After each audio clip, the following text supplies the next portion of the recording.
The road stretched endlessly into the fog. It had been miles since the last sign of life, and the silence pressed in, thick as the mist curling around the headlights of David's car. He didn't remember how long he had been driving. Hours, maybe days. The radio had long since given up, leaving nothing but the hum of the engine and the occasional whisper of wind against the windows.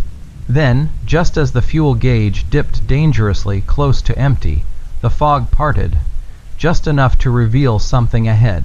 A town. It wasn't marked on his map. It shouldn't have been there, but there it was, rising from the mist like a forgotten dream. A single, faded sign stood by the road, its wooden frame worn smooth by time. Welcome to Ravenshade. Population, blank. The number had been scratched away. David slowed the car, a strange unease curling in his stomach. The town was small, nestled between rolling hills, its streets lined with old-fashioned lampposts that flickered weakly against the night. The buildings, dark and silent, had an untouched, almost preserved look, like something frozen in time. He pulled into what seemed to be the main street. Storefronts stood with their doors closed, their windows covered in a thin layer of dust. A diner with a rusted neon sign, a post office with a notice board filled with yellowed papers, a gas station that looked like it hadn't been used in years. But the strangest thing was the lack of people. Not abandoned, no signs of decay, no broken windows or creeping vines swallowing the town whole. Just empty, as if the people had simply stepped out for a moment and never returned. A flickering open sign in the diner's window caught his eye. He parked the car and hesitated. The air outside was thick with the scent of rain, though the roads were dry. The streetlights hummed faintly, their glow barely piercing the fog. Inside the diner, a bell chimed as he pushed open the door. The smell of coffee lingered in the air, but the place was deserted. Half-finished meals sat untouched on the tables. A cup of coffee, its surface still reflecting the dim light, rested at the counter, as if someone had set it down just moments ago. David's pulse quickened. Something was wrong here. A creak sounded from the back of the diner. His breath caught. Slowly, he turned his head toward the kitchen doors, where a shadow moved just beyond the dim light. "Hello," he called, his voice hoarse. No answer. Then, something shifted. A figure emerged. A woman, wearing a faded waitress uniform, her hair neatly pinned up.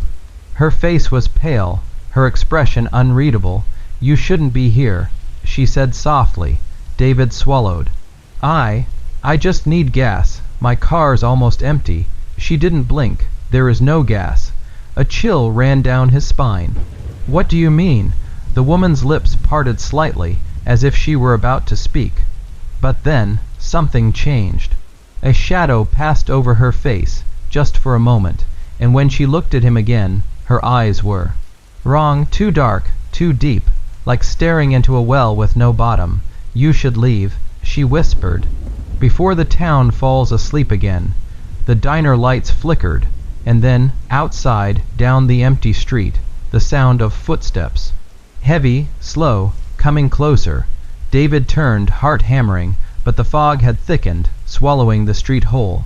The town was waking up, or worse, he was about to fall asleep with it. Darkness still clung to the town like a thick fog. The sun should have risen by now, but the streets remained trapped in an eerie twilight. Phones displayed no signal. Clocks ticked forward, but time itself seemed frozen. James, heart pounding, walked through the town square. Every house was still, every window dark. The silence was unbearable. He knocked on doors, called out names, but no one answered. No birds chirped, no wind blew. It was as if the entire world had stopped breathing. Then he saw it. A faint glow in the distance. It flickered, barely visible through the dense mist rolling in from the hills.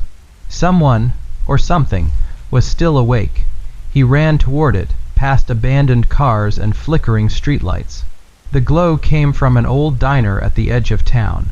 Its neon sign buzzed weakly, the only thing still alive in this dead world.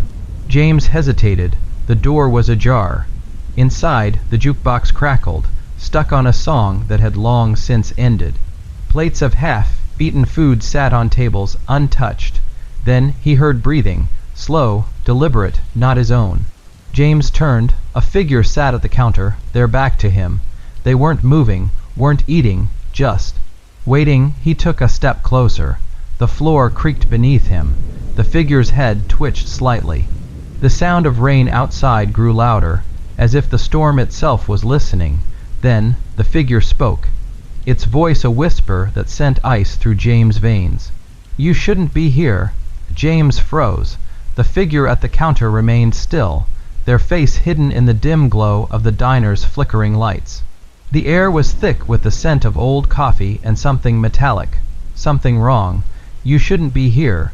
The voice repeated, softer this time, as if whispering directly into his mind. James swallowed hard. "Who are you?" he asked, his voice barely above a whisper. The figure shifted, the stool beneath them groaning. A long pause, then a slow, deliberate movement, one pale, trembling hand reaching for a coffee cup that had long gone cold. "They don't wake up," the figure murmured. "None of them ever do." James felt his breath hitch. "What do you mean?" A sudden gust of wind rattled the diner windows. The neon sign outside flickered violently, casting strange, twisting shadows across the room. The figure turned slightly, just enough for James to see their face, a face he recognized. It was himself, a mirror image, same eyes, same clothes, but something was off. The skin was too pale, the expression too empty, and the worst part, the other James wasn't blinking. James stumbled back, knocking over a chair. The air felt heavier now, pressing against his chest. "I tried to leave," the other James whispered, tilting his head. "But you can't wake up if you were never asleep." The rain outside grew deafening, pounding against the diner like desperate hands against glass. James turned for the door. He had to get out, now. But the moment he grabbed the handle, the world around him shuddered. And the lights went out. Darkness swallowed everything. The buzzing neon sign outside sputtered out. The pounding rain became muffled, as if the world itself had been wrapped in thick, suffocating wool. James stood frozen, his fingers still gripping the diner door handle. He pulled, but it wouldn't budge. The glass reflected only the black void beyond, as if the town had been erased. Behind him, the other James let out a slow, rattling breath. "You feel it now, don't you?" The voice was softer this time, almost sad, the weight of it, the emptiness, the truth. James turned, his heart hammering. His twin still sat at the counter, hands folded neatly in his lap, staring straight ahead. The flickering glow of the jukebox barely outlined his form. "What is this?" James whispered. "What's happening to me?" The other James finally moved, tilting his head just slightly. "You already know." A deep, sinking feeling pooled in James' stomach.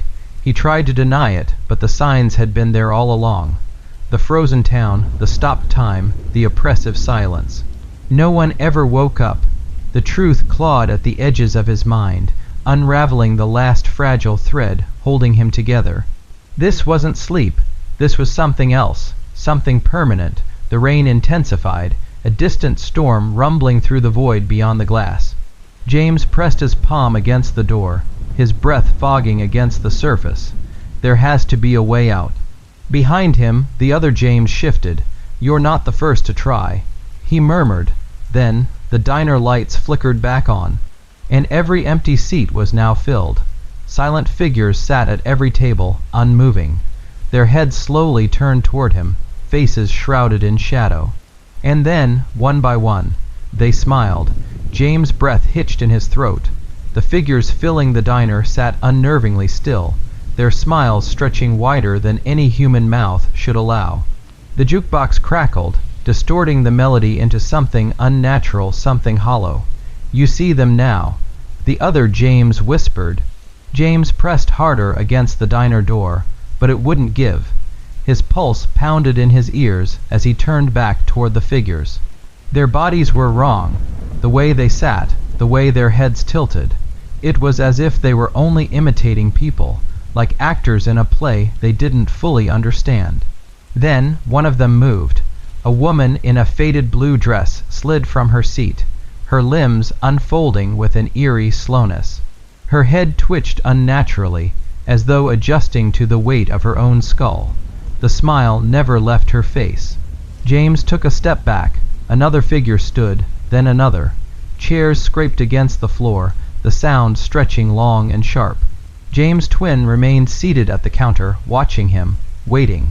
The rain outside blurred the windows, turning the night into a swirling abyss.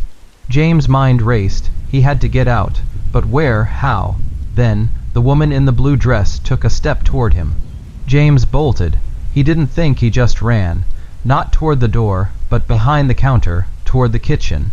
The moment he moved, the figures lunged, their silence breaking into an inhuman, whispering static. James slammed into the kitchen door, bursting through it just as something cold grazed his shoulder. The kitchen was dark, too dark. The air was thick, suffocating, filled with the metallic scent of something he didn't want to name. He stumbled forward, hands outstretched, knocking over trays and utensils. Behind him, the whispers grew louder. And then a voice, James. It wasn't his twin. It wasn't any of the figures. It was deeper, older, coming from the dark ahead of him. A shiver crawled up James' spine. His breath came fast and ragged. He turned slowly, knowing, that whatever was behind him was far worse than the figures in the diner. And then the whispers stopped. The air became still. The presence loomed behind him, waiting for him to turn. James squeezed his eyes shut, and then a hand cold, impossibly large, clamped onto his shoulder. The world collapsed. James didn't scream. He couldn't. The grip on his shoulder tightened, cold and unnatural, as if the fingers weren't flesh at all but something else. Something wrong. His breath hitched, his body frozen, every nerve in his being screaming to run. But he couldn't. The darkness around him pulsed. The whispering figures in the diner had fallen silent, yet their presence still clung to the air like an unfinished thought. The silence was worse. It felt expectant. The hand on his shoulder didn't move. It didn't squeeze harder, didn't jerk him backward, it simply held him. Then the voice spoke again. James. It rumbled through his chest like a sound that wasn't meant for human ears. Deep, resonant, vibrating against his ribs. James swallowed. His throat was dry, his mind spiraling. The cold fingers pressed against his skin through his shirt, and he became acutely aware of the thing's breath, or lack thereof. There was no warmth, no sound of inhaling, no exhaling. Turn around. James clenched his fists. His heartbeat slammed against his ribs. He couldn't do it. Don't turn around, don't turn around. The diner door burst open. A gust of cold, rain-swept air rushed in, carrying with it the distant sound of a bell tolling. A flash of lightning illuminated the kitchen for less than a second, but in that instant James saw it. A shadow far too tall to belong to anything human. His legs reacted before his mind did. He wrenched himself forward, breaking free of the icy grip, and stumbled through the narrow kitchen, his feet slipping against the tile. The room shifted. The walls seemed to stretch as he ran, elongating unnaturally, the doorway ahead of him pushing further and further away. No, James gasped. The air thickened. The dark became heavier. The door was no longer a door, but a pinprick of distant light, like the end of a tunnel. And then the whispering returned, soft at first, curling around his ears like tendrils of smoke. He runs. He thinks he can leave. He always runs. James' chest heaved. His mind screamed for logic, for reason, for something to make sense, but nothing did. The whispers knew him. And then the light ahead snapped shut. James skidded to a stop. He was trapped. The darkness around him breathed. And from behind him, that deep, resonant voice spoke once more. You should have never come back, James. James' breath came in ragged gasps, his chest heaving as the weight of the darkness pressed in around him. His feet refused to move, as though the very air had solidified into something thick and unyielding. He wasn't sure if he was still inside the diner. The walls that had once been there were gone, replaced by an abyss that stretched infinitely in all directions. There was no ceiling, No floor, only a void that seemed to hum with something unseen, something ancient. And then the voice came again. "You should have never come back, James." James clenched his fists, trying to steady himself against the overwhelming wrongness of it all. "Who are you?" he forced out, his voice hoarse. A low chuckle reverberated through the space, a sound that made his bones feel like they were vibrating. "You already know." James' mind was screaming at him, fragments of childhood memories clawing their way to the surface. He had left this town for a reason, but what reason? His pulse pounded in his ears as images flickered through his mind. A house on the edge of town, his mother's voice, warning him about someone. A figure standing at the foot of his bed when he was a child, watching. He staggered backward, but there was nowhere to go. Then the whispers returned. "James, you always belonged here. You never really left." The darkness shifted. It wasn't empty anymore. Shadows flickered in the distance, growing clearer by the second. Figures emerging from the abyss, moving closer. Their faces were indistinct, as if blurred by time itself, but James could feel their eyes on him, and then he saw it. A door. It wasn't there before, just a simple wooden door, standing alone in the void, its surface cracked and worn. It pulsed slightly, as though breathing. A faint light leaked from underneath it, golden and unnatural. James didn't hesitate. He ran. The ground, if it could even be called that, shifted beneath his feet as he sprinted toward the door, his heartbeat deafening in his ears. The figures moved too, gliding rather than walking, closing in around him. Their whispers grew louder. "Stay, let go. There's nothing beyond the door." James lunged forward and grasped the handle. It burned cold against his palm, like frostbite seeping into his skin. With all his strength, he twisted and pushed. The door exploded open. Blinding light swallowed him whole. James hit the ground hard. The scent of damp earth filled his nose. Grass cushioned his fall. He blinked rapidly, his vision adjusting. He was outside. The air was thick with fog, rolling lazily over the landscape. Trees, tall and silent, surrounding him like sentinels. Rain fell in a steady rhythm, soaking his clothes instantly, and then the bell. A deep, sonorous toll echoed through the trees, vibrating through the ground. James pushed himself to his feet. He knew this place. He knew it too well. This was Raven Hill, the outskirts of town. And standing there, barely visible through the mist, was his childhood home. The house he had sworn he would never return to. A single candle burned in the upstairs window. Someone was waiting for him. James stood frozen at the edge of the tree line, rain dripping from his hair, his breath coming in shallow gasps. The candle in the upstairs window flickered, its flame impossibly steady despite the storm around him. The house loomed in the distance, its warped wooden frame leaning slightly, as if tired of holding the weight of its secrets. The front door, cracked and splintered, hung slightly ajar, inviting him in. James swallowed hard. He didn't want to go inside. But something in the air pulled at him, like invisible hands at his ribs. A whisper at the base of his skull, urging him forward. Slowly, his feet moved. Each step felt heavier than the last as he crossed the overgrown yard, the damp grass pulling at his shoes like unseen fingers. The moment he reached the porch, the rain seemed to quiet, muffled as if he had stepped into another world. The door creaked wider at his presence.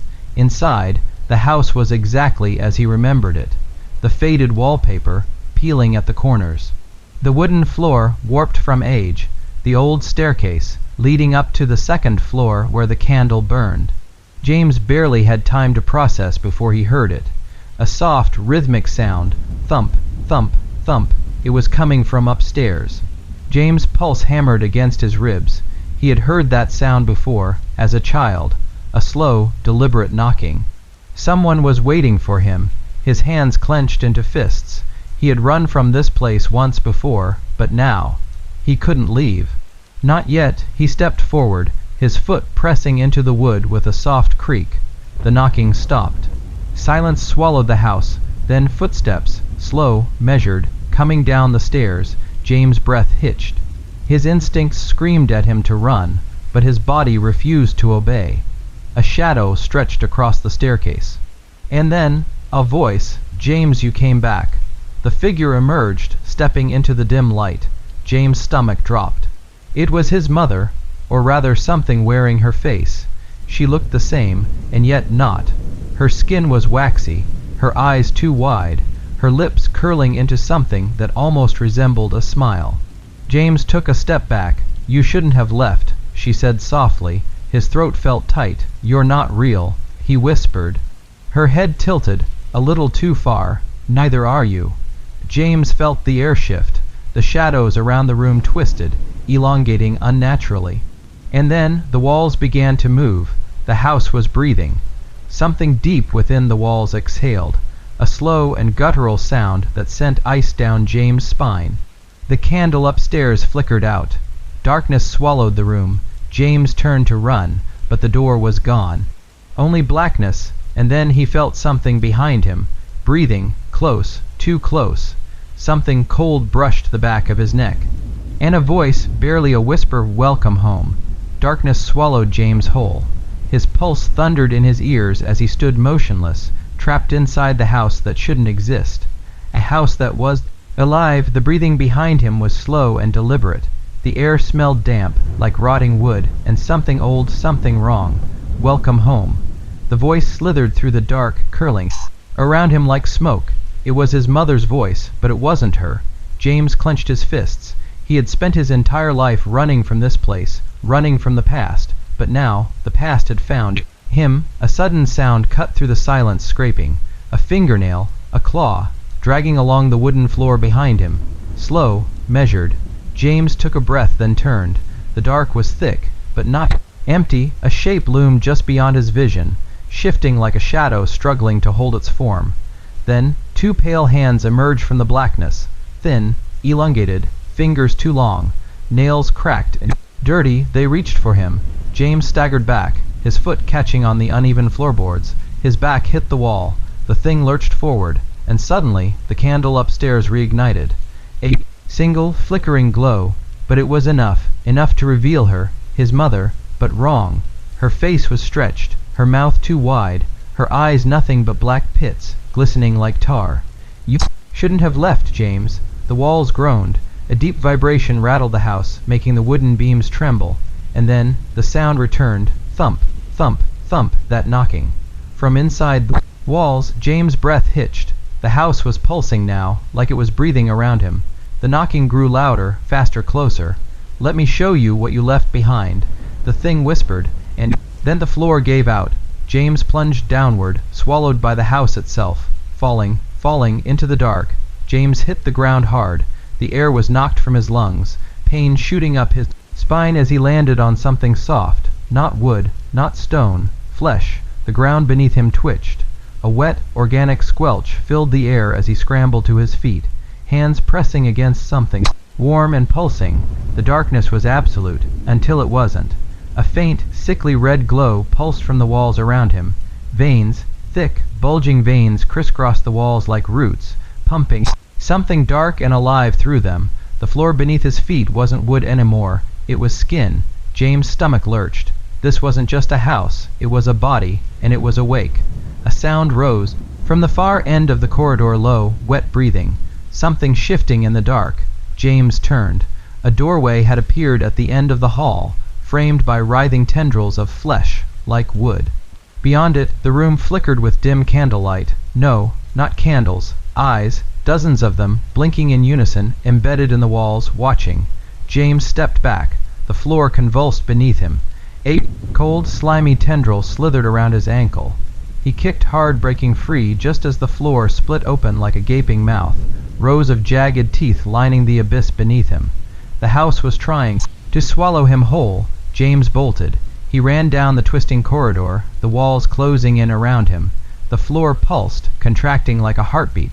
The sound of wet, tearing flesh filled his ears as something massive stirred behind him. It was chasing him. He could hear it breathing, could feel the hot, damp air on his neck. Then he saw it, a door, old, wooden, flickering at the edges like it didn't fully exist. James lunged for it. The moment his fingers touched the handle, the walls screamed. A deafening, otherworldly shriek that rattled his skull, split the air like thunder. He wrenched the door open and fell through. James hit cold, hard ground, concrete. The sound of the house vanished. No more screaming walls, no more writhing flesh, just silence. His breath came in sharp gasps as he pushed himself up, blinking in the dim, flickering light. He was no longer inside the house. He was outside, standing in the middle of Black Hollow's cemetery, and behind him, where the house should have been, was nothing but an empty grave. A grave with his own name carved into the headstone. James stood frozen, his breath fogging in the cold night air. The grave before him was unmistakable. His name, his date of birth, a blank space where the date of death should be, a fresh grave, a deep, yawning hole. Open, waiting, his heart hammered in his chest. He turned, expecting to see the house, that thing, looming behind him. But there was nothing, just rows of ancient headstones, half sunken into the damp earth, stretching into the mist. Black Hollow's cemetery, but how? A sound broke the silence, not wind, not an animal, a whisper. James' pulse spiked. The voice was low, ragged, coming from the grave, then movement. Dirt shifted. James stumbled back, the ground soft beneath his feet. Something was rising, a hand.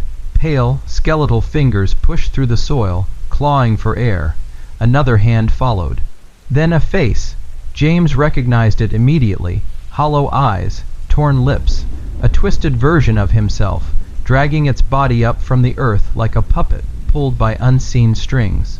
His own corpse, a broken, decayed reflection of himself, its empty sockets locked onto him. James tried to run.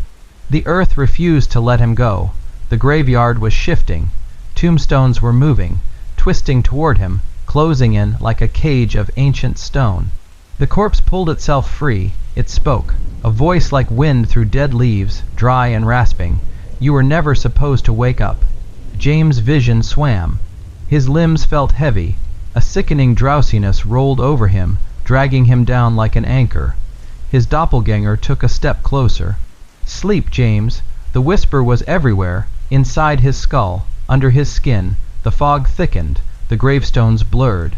And then a bell rang, loud, deafening, splitting the night air like a blade. The corpse recoiled, screeching as the sound ripped through reality. The graveyard shuddered, the mist peeled away, and James was falling. Down, down, down through darkness. Through time, through dreams, until he hit solid ground. His eyes snapped open. He was in a bed, his bed. In his apartment, soft morning light filtered through the curtains. The sound of rain tapped gently against the window. James sat up, breathless, his skin cold with sweat. Had it all been a dream? Then he saw it, on his nightstand. A single old yellowed key, with the name Black Hollow engraved on it. James stared, his heart thundered. Because he had never been to Black Hollow, had he? James couldn't move. His breath was shallow. His fingers hovered inches from the key on his nightstand. It wasn't possible.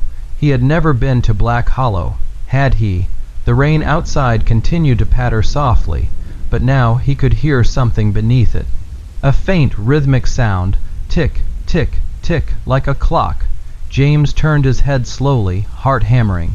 His alarm clock read 3:00 a.m. Tick, tick, tick. The sound wasn't coming from the clock. It was coming from inside the walls. A slow, measured tapping, as if someone, or something, was counting down. James clenched his fists, forcing himself to breathe. It's not real, it's not real. Then his phone buzzed. A single notification. Unknown number. Don't look outside. James' stomach dropped.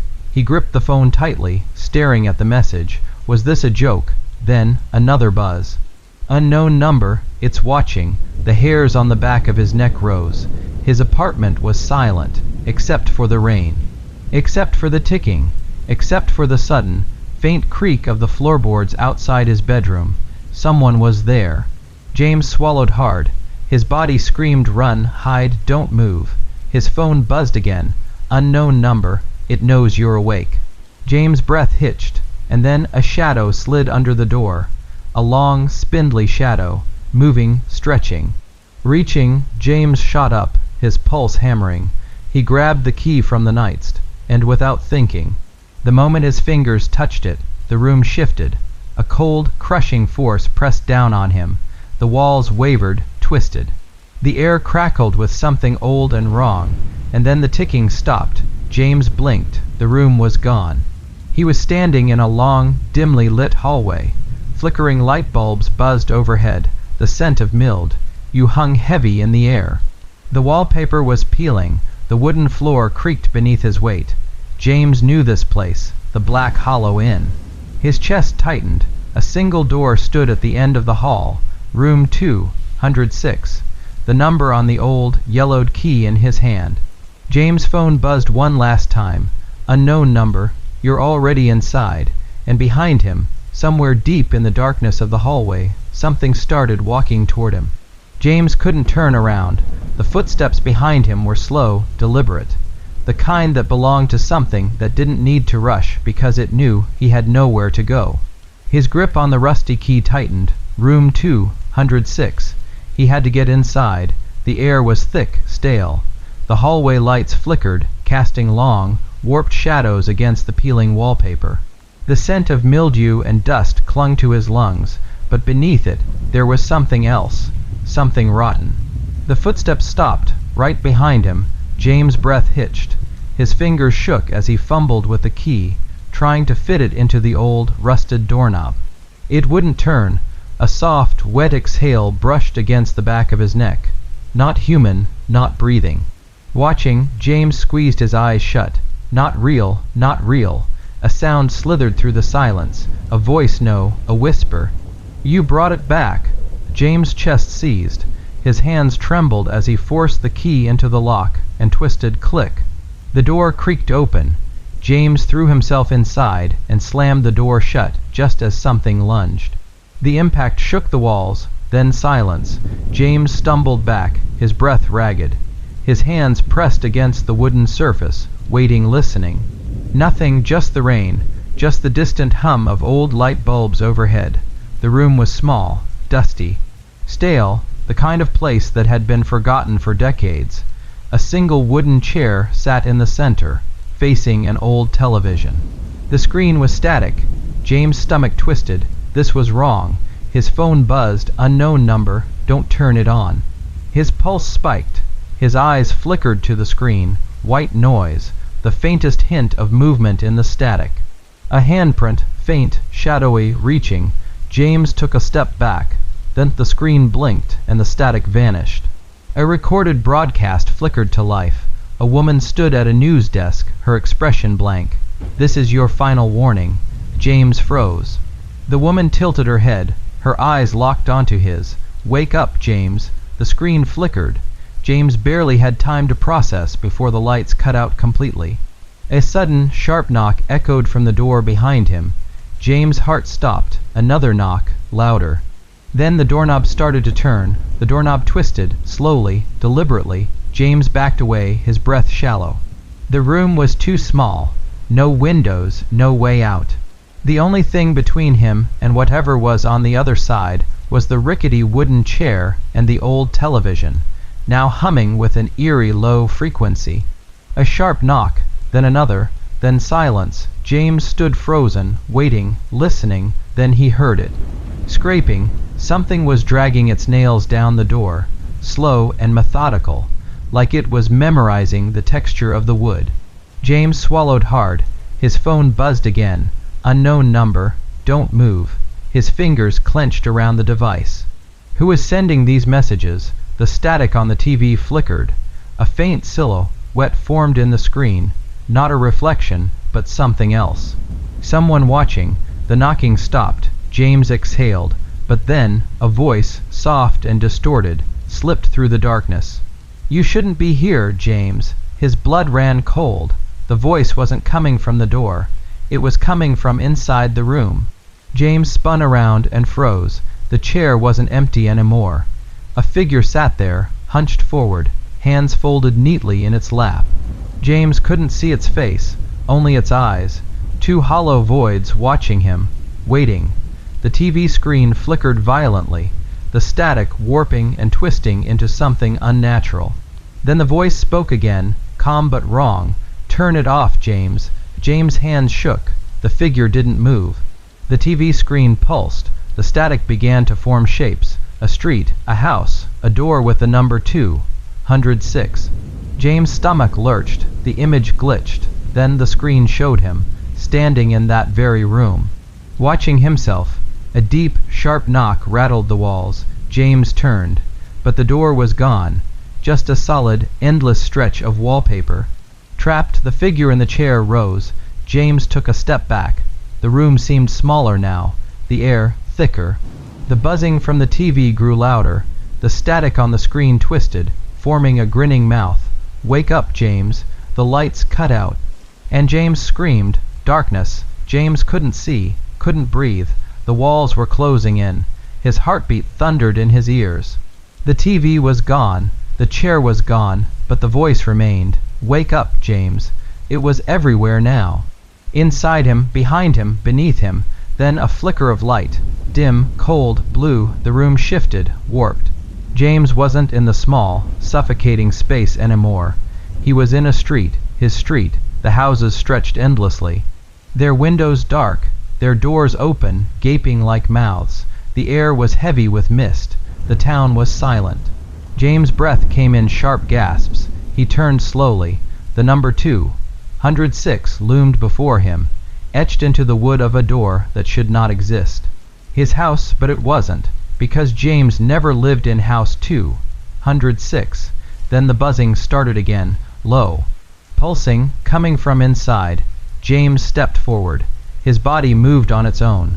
The door creaked open before he even touched it. The hallway inside was dark, and at the very end a figure stood, still, waiting. James' stomach knotted. His phone buzzed. "Unknown number. You don't belong here." His fingers trembled as he typed back. "James, who are you?" "Unknown number. Run." The figure took a step forward. James couldn't. The air around him thickened. Then the lights flickered, and the figure was gone. The house moaned. The walls breathed. James stumbled backward, but the door slammed shut. Locked, his phone buzzed again. "Unknown number. It's too late." The floor lurched. The hallway stretched. Then a hand shot from the darkness, wrapping around James' wrist. Cold, unnatural. James screamed. The world shattered. Static. Darkness. Then nothing. Darkness swallowed James whole. Not the comfortable kind of darkness. The kind that lets you rest, lets you breathe. No, this was hungry darkness. It pulled at him, gnawed at the edges of his mind. For a moment he felt weightless. Then the static returned, a low hum vibrating in his skull. His eyes snapped open. He was standing in his bedroom. The bed was neatly made, the lamp on the nightstand, and glowed softly. Outside, the rain still fell in quiet sheets against the window. Was it over? James let out a shaky breath. He reached for his phone. No new messages. The screen flickered. Then a single notification appeared. "Unknown number. Don't turn around." James' blood turned to ice. His breath caught in his throat. Slowly, so painfully slowly, he lowered the phone. He saw the reflection in the glass. Something was standing behind him, tall, shadowed, wrong. Its head tilted at an unnatural angle, its eyes empty voids. James couldn't move. His body was frozen, trapped. Then the figure leaned in, close enough that he could feel the ice of its breath against his neck. A whisper, "Wake up, James." The world shattered. His body jerked violently. James gasped and sat bolt upright in bed. The room was the same, the lamp, the window, the rain outside. His phone lay untouched on the nightstand. No messages, no static, just silence. James clutched his chest, his heartbeat pounding against his ribs. A dream, just a dream. He exhaled, forcing himself to lie back down. His body was exhausted. The rain outside soothed him. His breathing slowed. His eyelids grew heavy. Maybe he could finally buzz. His phone lit up. One new message. "Unknown number. Are you sure?" The screen flickered. Then the lights in his room went out. The rain stopped. The town never woke up.